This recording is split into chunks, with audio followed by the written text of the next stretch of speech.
guys, today I'm going to be repairing and improving my twin motor long jump Arrma Typhon. So if you don't know what this car is, then if you have a little look in the description, I'll leave a link to the full build series of it. But basically this is a 6S Arrma Typhon buggy which I've stretched out the wheelbase and given 2 Hobby Wing Max 8 combos. And in the very recent videos you may have seen, we took it down to Paddelsworth to give it its first testing, and we did very well on our first attempt.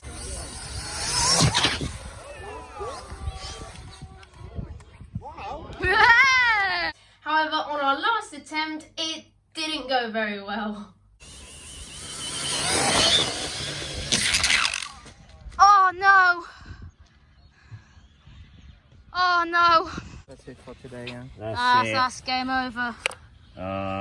So first damage seems really bad, but if we take a close look, it actually isn't. So we've got a brand new set of tyres here. I actually ordered these before the long jump competition, but they just didn't arrive on time. Got a brand new 6S lipo and some Arrma Mojave side guards because this is what's left of my custom ones that I'd made.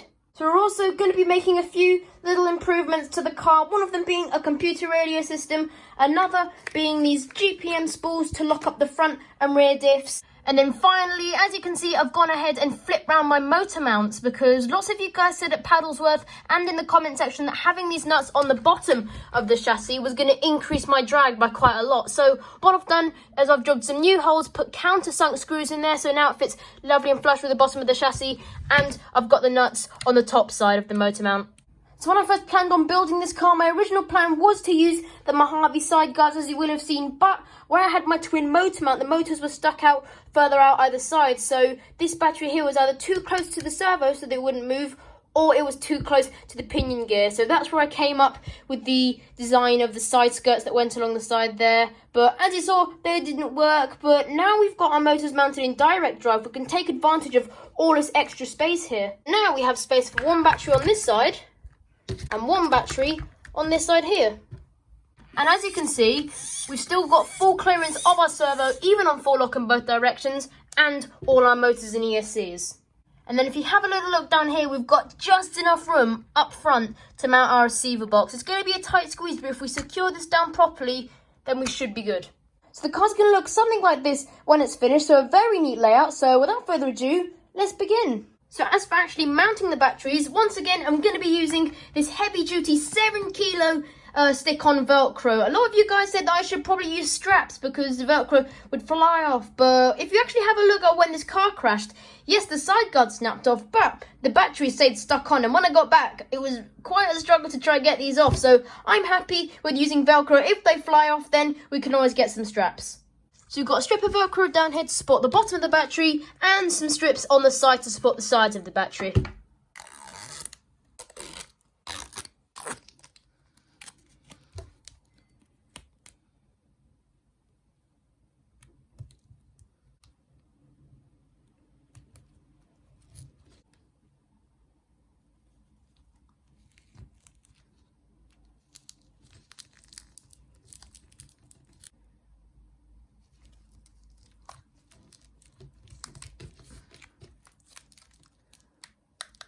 So there we go, guys. Batteries are now all in position, lovely and secure. So next, let's fit our spools.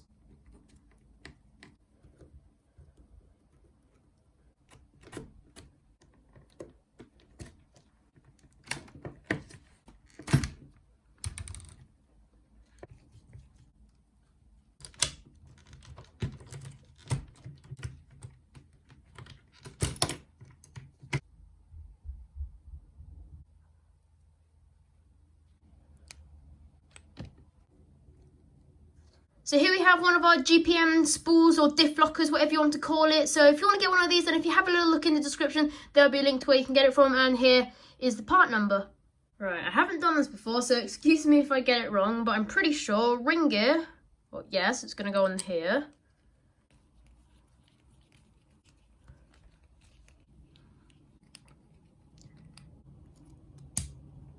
So this bit might be a little bit fiddly. We need to make sure that this hole lines up with that hole. That might be a little tricky. Alright, so guys, finally, fast forward to the next day. we've got the spools installed, and I've done both the front and rear ones. I'm really sorry I didn't finish filming installing them, but oh my god, was it difficult. So the actual problem I had with them was the pin system to hold the drive cups on. On one side, the pin wouldn't go in. Even when you lined up everything perfectly, it would just get stuck. So eventually it had to be hammered into position, which then damaged the threads, which stopped the grub screws from being able to hold it in place. On the other side, the pin went in most of the way, but when you went to tighten it up, then the threads stripped. So I'm not sure if I got unlucky or if I got a bad one. So I tried opening the next one to do the rear, and it was exactly the same. So I'm not sure if I got unlucky or maybe they're just badly made, but I wouldn't recommend buying them for yourself. I mean, they were very cheap. I only bought them for £15. So if they're going to be really difficult to install and they're unreliable, then I'd much rather buy the ones from Scorched Parts. They are quite a bit more expensive, but they're going to be very reliable.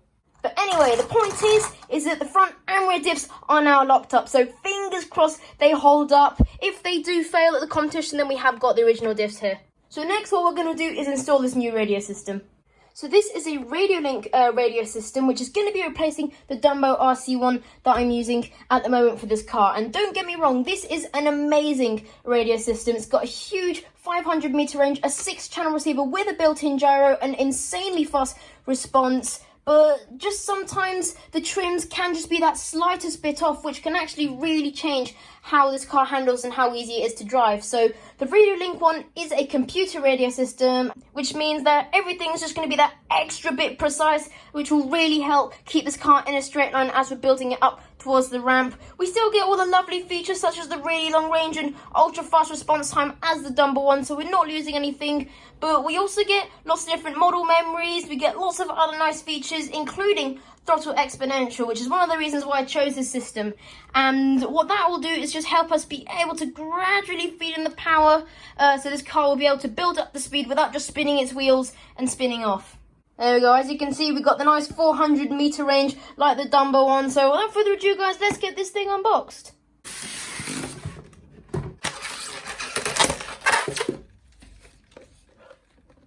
So here is our transmitter, guys, and as you can see, we get a nice little screen at the top here, lots of different buttons, and overall, it really feels like a really nice controller in the hand. Also included, we actually get 2 receivers, so that's really nice. Unfortunately, although they look really similar to the Dumbo ones, I don't think you can actually program them up to it, but what this means now is that we've got an extra receiver to put into another car. Also, as you can see, we get this massive instruction sheet. We get lots of information, lots of diagrams and pictures to help us see what each button on the radio and the receiver does. So what I'm going to do now is have a quick scan over all of this and see what I need to do to set this receiver up and get it bound up to my car. Right, guys, I think I know what I'm doing. So I'm going to be using this receiver. This one has the gyro inside. So servo into channel 1. And then both ESCs on my Y lead into channel 2. There we go. Right, so first we need to power this thing on. There we go. Okay, next we've got to plug in the car.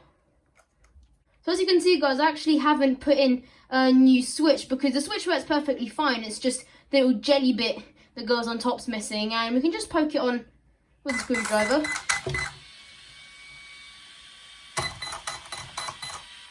There we go. So, oh, looks like we need to do our servo. Alright, so the servo horn is on properly, and as it turns out, the car's actually automatically calibrated itself. So we've got steering, so next what we've got to do is bind our ESCs. Right, so hold the set button. On.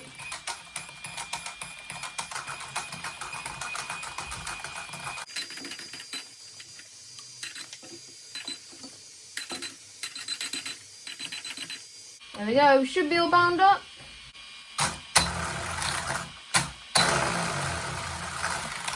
Alright, so as you can see, our front wheels are going backwards, but the rear wheels are going forwards. There we go, so now we're both going in the same direction.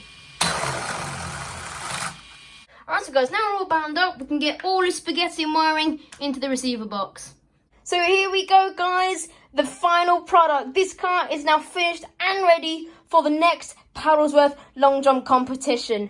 for a receiver box, what I've done is I've velcroed and cable tied it down, just had to drill 2 little holes either side. So this thing is now super secure. We've hot glued an antenna there, hot glued down our switches, and just put some cable ties here and there to tidy up all the wiring. So this thing looks absolutely incredible. Also guys, I've played around with the settings inside the controller. So one thing I did was turn on the gyro. So if the back end steps out, then the wheels will turn in the opposite direction automatically to bring it back to center again. And also I turned on my throttle exponential. So now when I give it a tiny bit of power, I'll only receive a tiny bit of movement from the car, which is really helpful when I've got this much power. So before with the Dumbo, I'd give it a little bit of throttle, which would coordinate to a bit of power. But because this thing has so much of it, the wheels would spin up at 100 miles an hour. So now I can give it a tiny bit of throttle and the wheels will only move a tiny bit. So to do all that, guys, it was very simple. This is a really user-friendly controller and it feels really nice in the hand. So if you want to get one of these for yourself, then if you have a look in the description, I'll leave a link to where you can buy one from. And it's a very reasonable price. So there we go, guys. The long jump car has been repaired and improved as well with a few nice upgrades. So it's all ready for the next paddelsworth long jump competition, which is actually this weekend. So this time, fingers crossed, we don't crash it. This time, I want to win it. So if you want to watch that, make sure that you're subscribed and that you press the notification bell. But for now, that tops off for this video. I really do hope you did enjoy it. Make sure if you did, leave a like and subscribe. If you haven't already subscribed, then make sure to do that. And make sure to press the notification bell so you don't miss any other cool action. So that's it from me. I hope you have a brilliant day or weekend, and I hope to see you all next time in the next video. Bye!